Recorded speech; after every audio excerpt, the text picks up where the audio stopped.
You did make history as the first cisgender woman to win Miss St. Pete Pride, right? Yes, I am. Wow. Yeah, that is amazing. I'm hoping that during my reign, I'm able to open that door because I know there's other people out there that were just like me.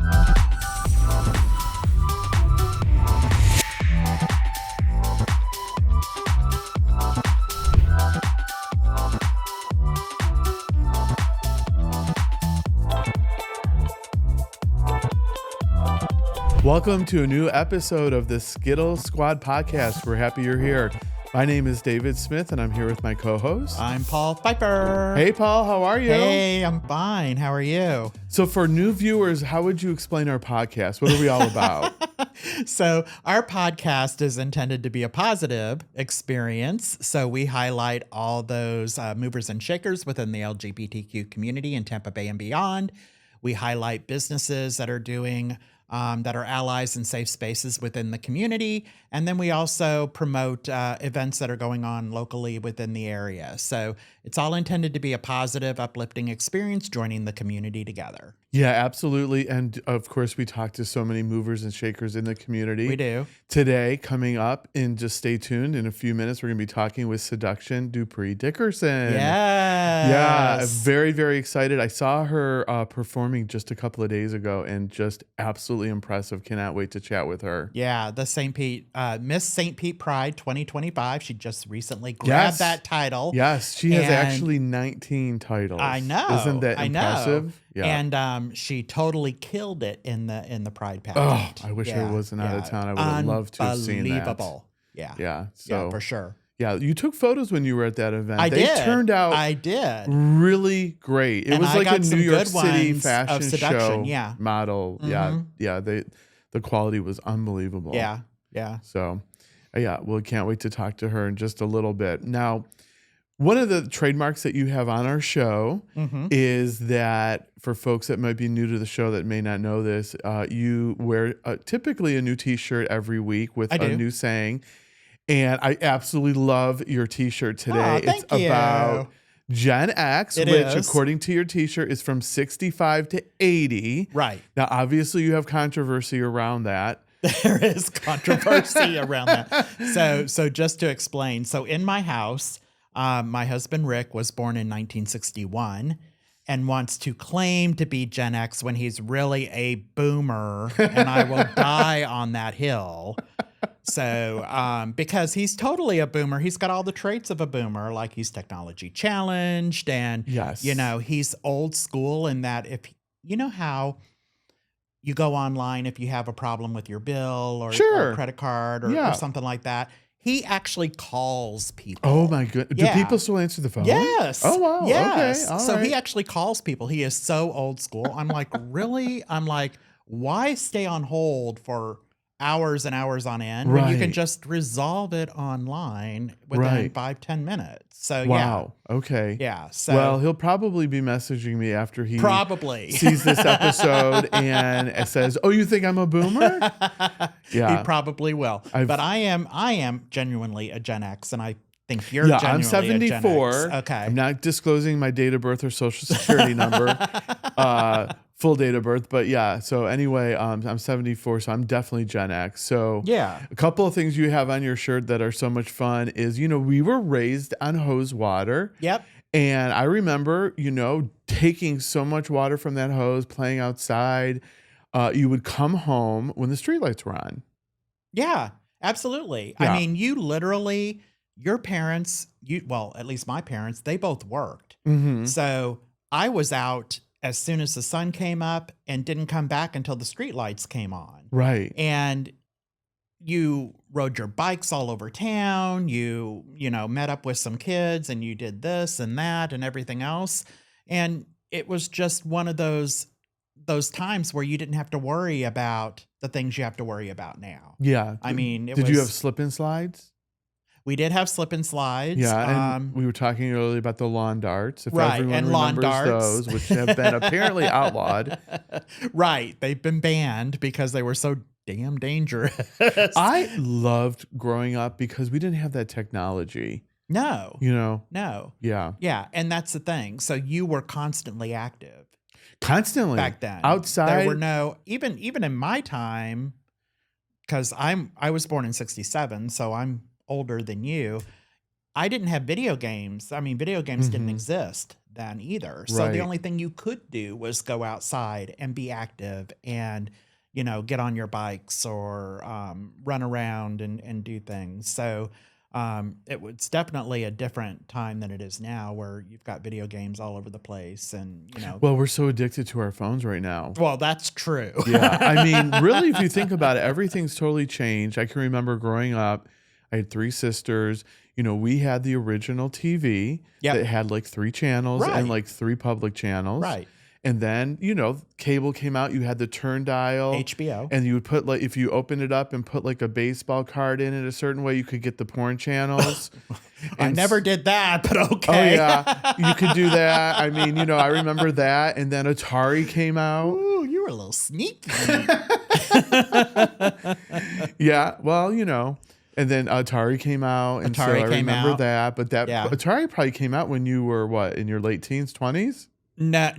Atari came out when I think I was in junior high when Atari came out. All because so at Christmas time, I'm an only child. I don't have brothers and sisters. So at Christmas time, my grandparents were really good about doing like funny things. Okay. So I didn't know I was getting an Atari, and all the presents had been opened and we thought it was all done. And my grandfather said, "Oh, wait, there's one more thing." And he'd reach under the couch and it was an Atari. And I know it was a good like 10 or 20 games Wow. to go with That's it. amazing. Yeah. And I was like, oh my gosh. But Yeah. they would do stuff like, scavenger hunts. Oh, fun. Like I would have to do a scavenger hunt to find, a gift. And that kind of thing. Now, that's a scene from A Christmas Story. Well, The Christmas Story wasn't out then. Right. Though. So that's super cool that he did that. Yeah, Right. that's really cool. So, and then I was thinking about, you remember MTV? I remember watching it when it first launched. Do you remember what the first video was? That's a great trivia question. I remember one of the first ones, but it was a Cyndi Lauper video. But what was the very first first video that was played on MTV was "Video Killed the Radio Star." Oh, that's right. Yeah. I would sing it here, but I don't want to hurt people. Well, aren't you in the gay men's chorus? Like, but I'm feel not like on you tune would- right now. Oh, okay. But yeah, that was the very first video, and I would drive my mom crazy because I constantly had MTV on all the time. And she's like, "Can't you watch something else?" I'm like, "No, I can't. Right. I want to watch the music videos." Well, and then MTV took off with the Real World franchise. Right. Yeah. Right. Which actually, I think The Real World is claimed to be like the first reality show. Absolutely. Yeah. Technically, I think it's somewhere between Cops and Real World. Yeah. Yeah. Because for I was sure. in college, or I had just started college when The Real World came on. And I remember like, oh, I really want to be on The Real World. Like I thought that was just like super, super cool. Yeah. And was Pedro in season 1? Pedro was season 3. Oh, he was a little later on. Because that was really impactful. Yeah, because it was New York, and then they were in LA, and then Pedro was in the San Francisco season, which is season 3. Okay. I know my pop culture. Well, okay. I didn't say you didn't, but yes, that's awesome. I'll play trivia with you at any time.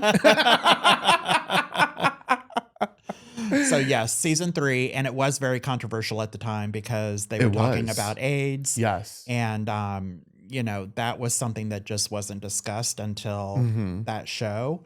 So it was big, very big and impactful at the time. It was. And then, a little bit later on, fast forwarding, talking about being controversial, there was the Ellen. Ellen had her sitcom. Yeah. And then she came out on it and got immediately discharged from the network. And then Will and Grace had come out. Now, folks, I don't know if they'll remember this, but when Will and Grace originally started, they never really said Will was gay.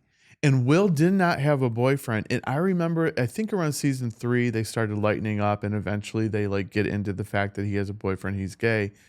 But I was so upset with the network for not allowing them to talk about the fact that he had a boyfriend. So did they not disclose that he was gay, or did they not allow him to have a boyfriend? Both, from my Okay. understanding. And then they Okay. lightened it up as it went on. And then, obviously it got crazy after like season 2, 3. But I turned it off for the rest I mean, such a of the classic time. show, though. I rewatched everything. Yeah. But I was just so mad. I think I was just upset because also what had happened with Ellen. Oh, well, yeah. Yeah. I mean, it was a different time back then. It was. Yeah. for We've sure. really, really, really moved forward a lot. Although today I have found out that the White House is officially not recognizing Pride Month. Right. So right. Title IX. It's We're- Title IX month. they said it was Title IX month. Yes, they're calling it Title IX month. And so what It's is discrimination against sex. So that? Oh. yeah. So it's Title IX month. Title IX Yeah, month. which is, Okay. Just like, okay, just for everybody out there, you can't take away Pride Month, just like you can't rename it the Gulf of America. It's the Gulf of Mexico, dummies. Well, Anyway. I agree with you. And I do have to say, though, I do struggle since we do live on the Gulf of Mexico. Yes. But, if we're in the Gulf, I'll say Gulf of America sometimes. I don't know what to say. And then people will get genuinely upset with me.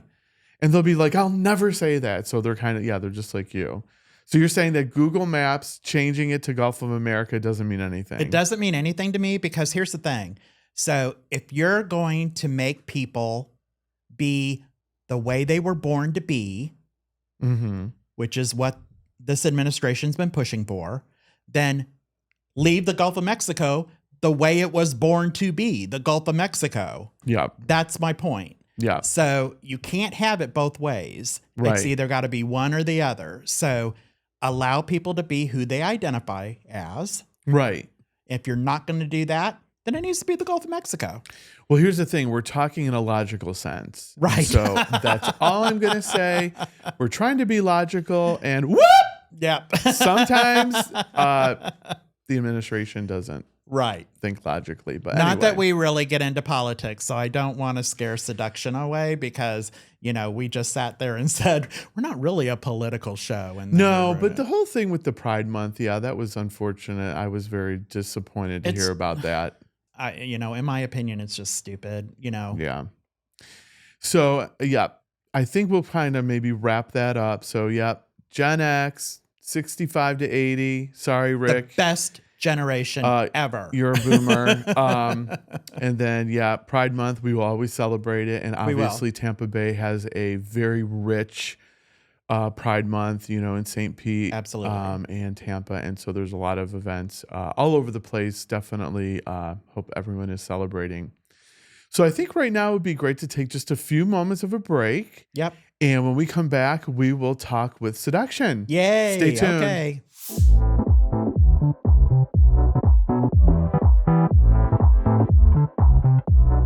Welcome back. We're excited to introduce our guest today, Seduction D. Dickerson. Welcome. Yay. Woo! We are amongst royalty. I know, royalty. I'm Oh so my jealous goodness. of the crown. Yes, you look absolutely fabulous. Thank you. So you're recently off of a win at the St. Pete Pride St. pageant? Pete Pride. Yes, Yes. it was Well, May 25th. congratulations. Yeah, that was just recently. Mm-hmm. How many folks were you competing against?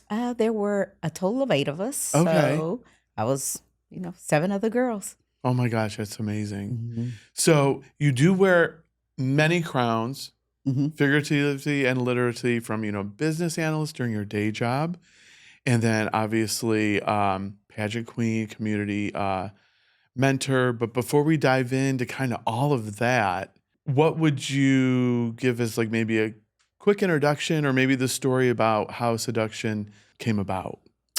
So Seduction actually came about one day I was at the club watching, entertainers perform, and I just said, I can do that. So I decided to enter a contest.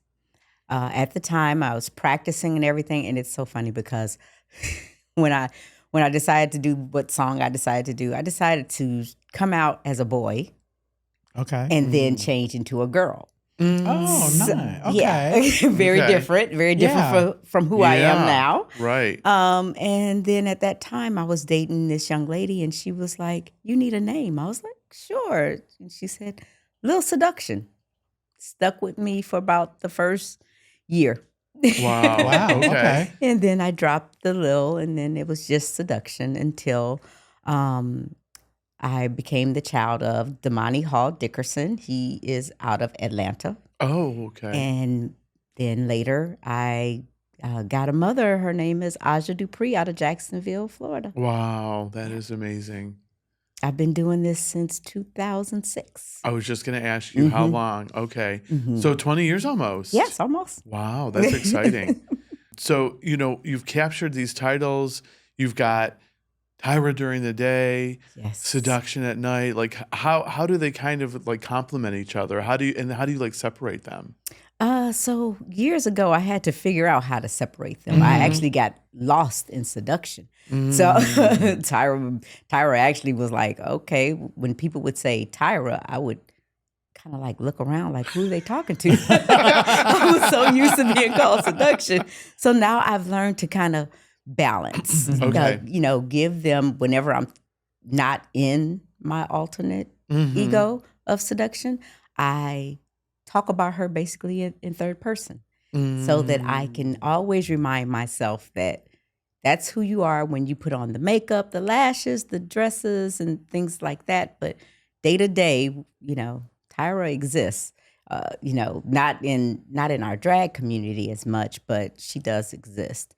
Another thing, and the funny part was during question and answer, I was asked that question about separating my alter ego. Oh, Yeah. okay. So you had an answer already. Yeah. So you already knew. I did, and I told him, I said, "Well, Seduction is really nice. She's a sweetheart. Okay. Tyra's not so sweet." And so I That's funny.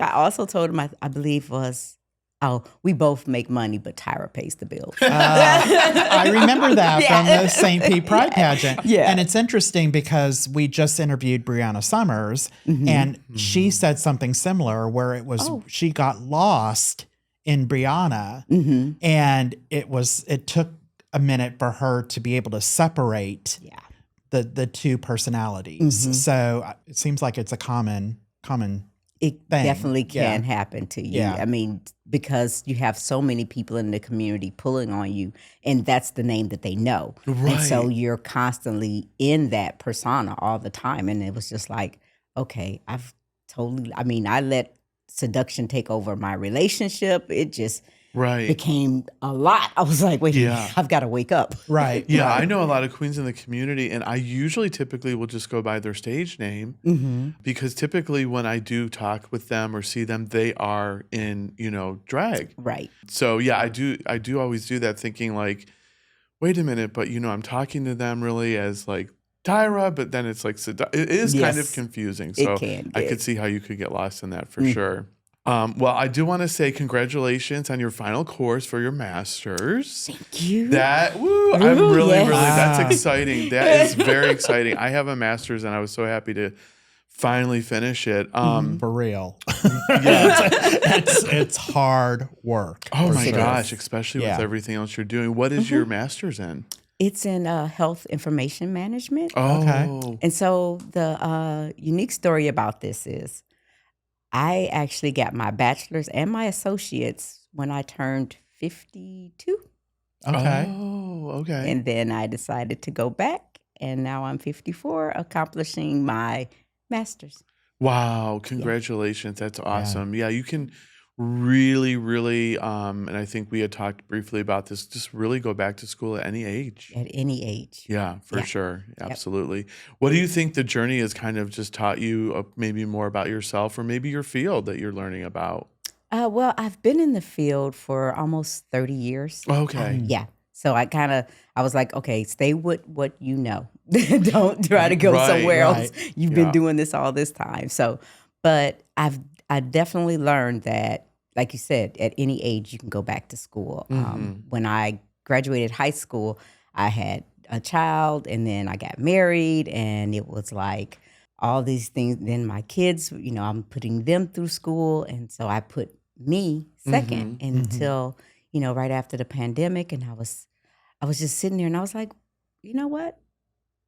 I need to accomplish this. Yeah. Because I remember being at a company and they turned me down for a promotion because of the fact that I did not have my degree. Oh, But I had the experience. Okay. So that taught me a lot. And I talk to people all the time. I'm telling them, there is no reason that you shouldn't go back. I mean, even if you don't get anything but associates, at least show that dedication that you can dedicate yourself. Yeah, I think it's like finding that field and then going for it. Yeah. So you said it's health information systems. So I would expect that, oh my goodness, you probably are going to have a lot of job opportunities after you get your master's, right?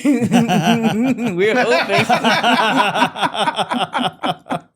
We're definitely hoping so. With the boomers getting older, I mean, everyone's like in nursing homes and hospitals, and we'll definitely have to keep praying for them. Okay. That was a little strange, but all right. Well, I'll keep that in mind. I'm just saying they're getting older. Even me, I get arthritis. I'm like, I don't know what's happening. Like, what is going on right now? So let me ask you a question. So, I was at the St. Pete Pride pageant, and of course I saw you perform, and you literally just stole the show, in my opinion. Thank you. So well-deserved with the title. Was there any point at the pageant where you were like, I got this? Or were you, you didn't really know until the crowning actually happened? I am one, I don't put anything past anybody. So I had no clue. My biggest thing was, are they going to call my name for any category? Right. Because, when it comes to pageants, they're a numbers game. So, even though they call your name for, 2-3 categories, at the end, what did you do with those other categories that could have cost you the pageant? Right. So I had no clue. So I was, as they were calling out the placements and people were, right in front of me. So I was like, they were like, there's nobody left but you. And they kept saying, they kept screaming my name. And I'm like, not until they say it. That's funny. I saw you perform at the kickoff on Central outside a cocktail, June 1st. And I saw you perform. And I've seen a lot of queens perform, but I was so mesmerized by your movements on the stage. And it was just, you could tell you're just a talented performer. That was an amazing performance. For sure. I really enjoyed it a lot. Yeah, and her talent for the Pride pageant was off the chain. Like, it was so wonderful. Well, normally when I do that talent, I use paint. And I paint myself into the room. But a lot of places don't allow you to use liquids anymore. So I was like, there's another way I can get through this. I'll use markers, but yeah. Yeah, definitely memorable for sure. So good job on that. Thank you. Correct me if I'm wrong, but you did make history as the first cisgender woman to win Miss St. Pete Pride, right? Yes, I am. Wow. Yeah, that is amazing. It really just shows how really just everything is really opening. Yeah. Yeah, as far as the diversity. Sure. Did you have anyone come up to you from the community, or like kind of how did that make you feel? When I first started, I was actually talking to Amari Lavish, and I was like, I want to do something that's going to be community based, and he was like, well, sis, you need to do St. Pete Pride, and I was like, you sure? And he's like, yeah, you'd be the first cisgender woman to compete. And I was like, no. He's like, yeah. So even in interview, I asked the question of the judges, why do you think that the cisgender women are not performing, or coming to compete? And they spoke on, that the community, that there's not a lot of cisgender women here that, perform and things of that nature. But I'm hoping that during my reign, I'm able to open that door, because I know there's other people out there that were just like me, standing in the crowd going, I can do that. Right. And seeing somebody actually stand there before them and say, okay, through all this history, it's always been all these queens, and now we've got this one cisgender woman that Yeah. here to represent us. So And I think you're right. I think people probably didn't know. Is it acceptable? Is it okay? right. So you've really opened the door, and that's really, really awesome. So Amari Mhm. was in the pageant the year before in 2024. Did he give you any tips? Oh yeah. Well, we talked about interview. Mm-hmm. I'll say presentation was a hurdle for me. They always say in the pageant, you're not in the pageant until the bottom falls out. And my bottom fell out on that Thursday night. So, he calmed me down and was like, sis, we got this. We'll figure it out. I was like, nope, I'm not doing it. I'm staying home. But yeah, he gave me a lot of advice. Like he would call and check on me, see how I'm doing, ask me about my talent. We kind of talked through a lot of things. I sent him numerous pictures, videos, so he could look over my things. Yeah. So you do mentor people through the pageantry and just life in general. Yes. Do you find yourself giving the same piece of advice maybe again and again? Like what do you find yourself mentoring people on? I'm sure there's probably one theme that's more consistent than others, right? Well, a lot of people always say, they want to know, how should I walk and who do I, contact for this and this. And the funny part was I was listening to, I was watching a live last night and they were talking about how, we've got all these people in our community who design, they are, choreograph and all these things. And they're actually, getting girls money and not producing the services. So, I've gotten to the point where I've gotten like a form and I talk to the girls and I'm like, you need to fill this out. So we will know where you need your most help at. Oh, that's and great. let's focus on what's best instead of me just telling you stuff. Let's kind of, get that all out. So I've done that a couple of times. You have a system. Yeah, I've got a system here. Amazing. Yeah, I had to Yeah. because I wanted to make sure that the conversations that we have are, they're beneficial for them. Right. So that's one of the things I've kind of started working on, as well as, like I said, I get a number of different questions, especially about raining. And so many people confuse raining with promo pictures. I'm like, that's not raining. It's Okay. a promo Right. picture. Well, explain the difference to me. What is that? What is the we don't know. difference? My thing, I always felt that raining is actually being able to go out and touch people, talk to people. Okay. Because I can go to 50 walks, wear my crown, my sash, and everything. But if I don't talk to somebody there and possibly get them to even think about the pageant, what have I done? I hear you. All I've done is showcase myself. I hear you. So raining to me is about grabbing somebody everywhere you go. Grab somebody. Oh, I love that. And get them, get them on board. And no, don't just get them on board like 2 months before you're about to step down, because Right. at that point, life's. Right. So That's true. might not be able to do it at that point. Yeah. So it might be a lot easier if we can just, start early, and get things going. Yeah, I love the system you have where you literally have them write down what they need, and I think it really just goes to show just how much you really care. So I do. that's so great. Yeah, for I do. sure. So what would you like to accomplish in your reign? I want to be able to focus a lot on mentorship during my reign, as well as education. Mentoring is really a big part of me that I enjoy doing. I do it at work. I'm a part of, I stepped away from it, but I plan on going back once I finish school.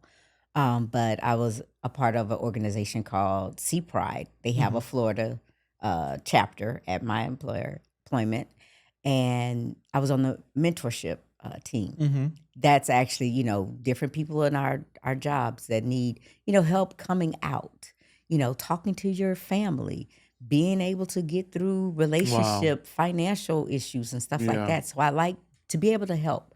I'm a big helper, I guess I'll say. Right. Yeah. So I'm hoping that, that'll be one of the big things that I can focus on is mentorship and letting people come out as them on their authentic self. Right. Right. Because so many people, hide behind who they are. Yeah. And I want to be able to show people, you can actually show them who you really and truly are. Be your authentic self. As well as, like I said, education. Education is so key. Right. If we, you can go and get a job, but what really pays your bills is a career.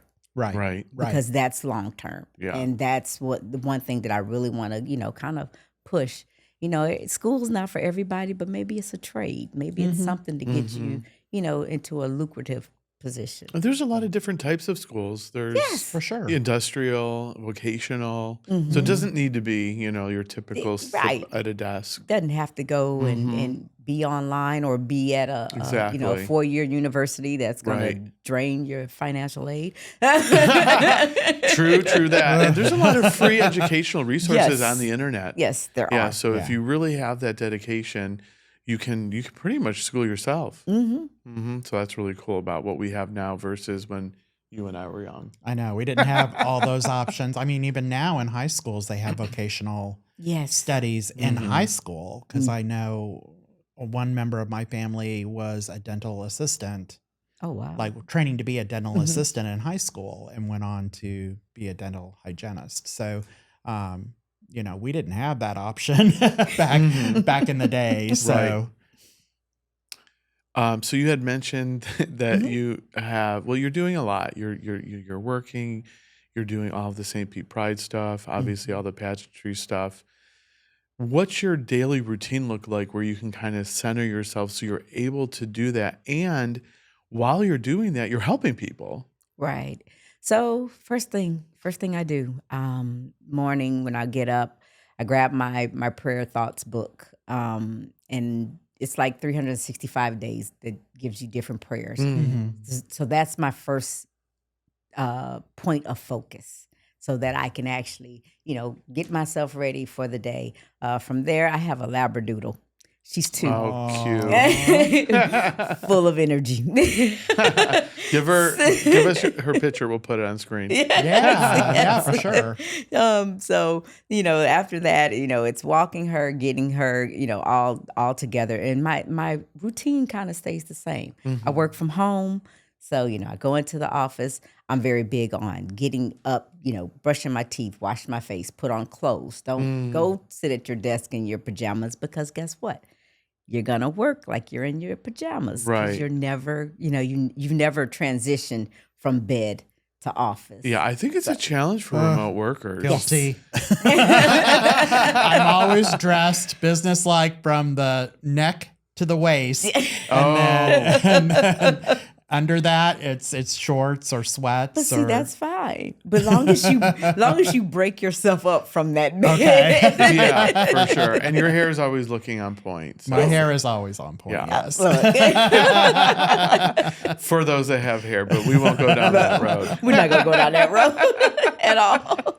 But yeah, it's balance. For me, it's just making sure I balance things. Once I'm done with work, it's time to, become that student. I've got to, finish homework, look and see what the professor has said, because class ends August. Yeah. So, So you'll be that's wrapping at the end of the year. corner. Yes. Yeah. Okay, awesome. Yes. You have one more class, right? yeah, one more class. Wow, This that's is it. exciting. This is it. Yeah. It was 16 weeks long. So, Wow. whew. Yeah. Be like, okay, almost finished. Yes. So go do you ahead. find when you're working remote, and I don't know if you experience this too, do you tend to work longer hours when you're working remote? Because I find myself, I'll log in at like 6 o'clock in the morning. And the nature of my job is global anyway, so I have to account for you time have zones crazy all over the hours. place. Yeah. But then I find myself, I'm logging in at 6 o'clock in the morning, and then at 6 o'clock at night, I'm still logged in.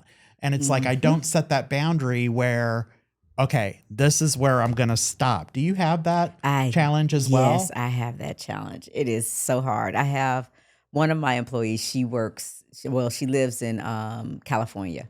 So she is on a totally different time zone. She's fairly new to the team. So sometimes I'll find myself just staying on just in case she needs my help, even though I'm always like, just call me, text me if you need me. And she'll look and she'll be like, Tyra, go home. Right. I'm like, I am home. But yeah, that it's like you can get so much done once half the company isn't working. Well, that and that is true Yeah, because true. I find like for me, the early morning hours are the best times. And then once it starts getting into the afternoon, it's like all of a sudden everybody wakes up and they're like, yes. So I get more done in the mornings. See, I'm not a morning person. Nope. Yeah. Yeah, I am pretty good at setting those boundaries. I pretty much will log off at 5:00.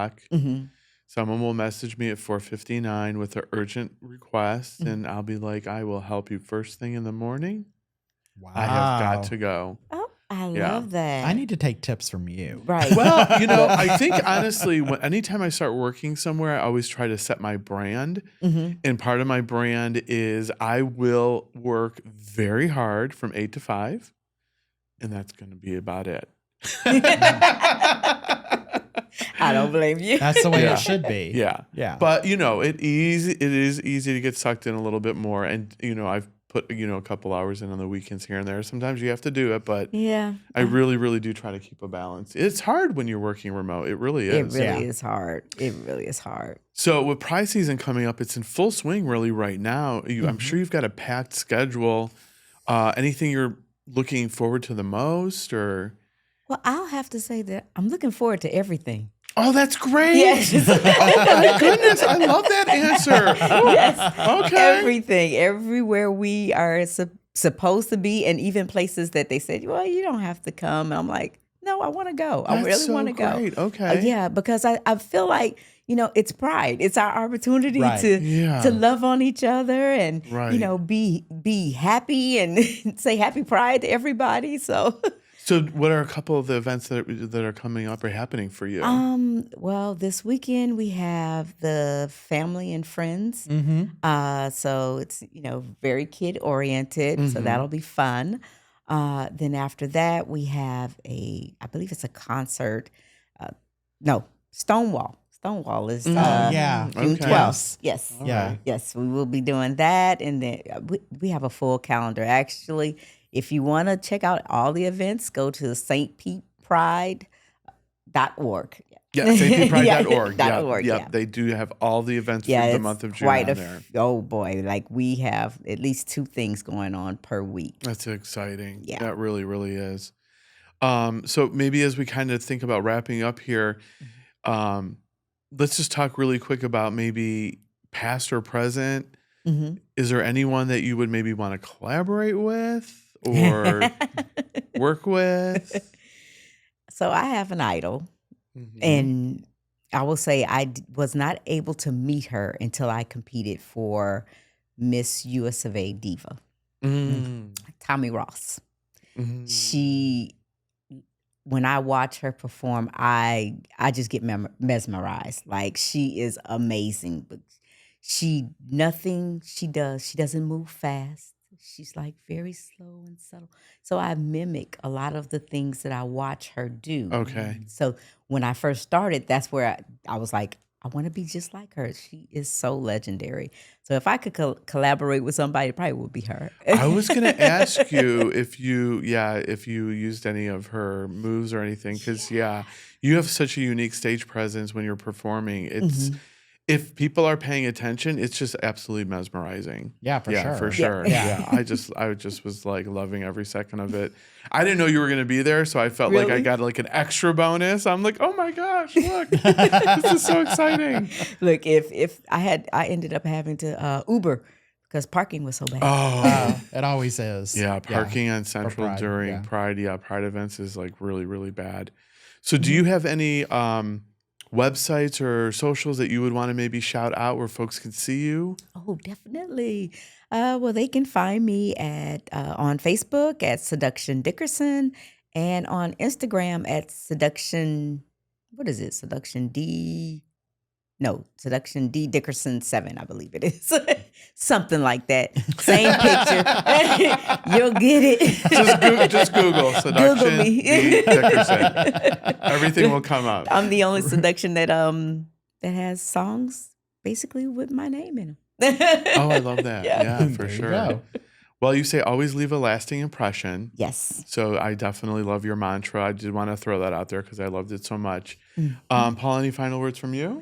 Not from me, other than if you would like to be a guest on the Skittle Squad podcast, or if you'd like to sponsor the show, you can reach us at contact@theskittlesquad.com. Thank you so much for being on the show today. It's been an absolute pleasure getting to know you. Thank Everyone, you. keep an eye out for Seduction. And please follow Skittle Squad Podcast on all of our socials, Facebook, TikTok, Instagram, and everything else. We're here because you're watching. We'll see you next time.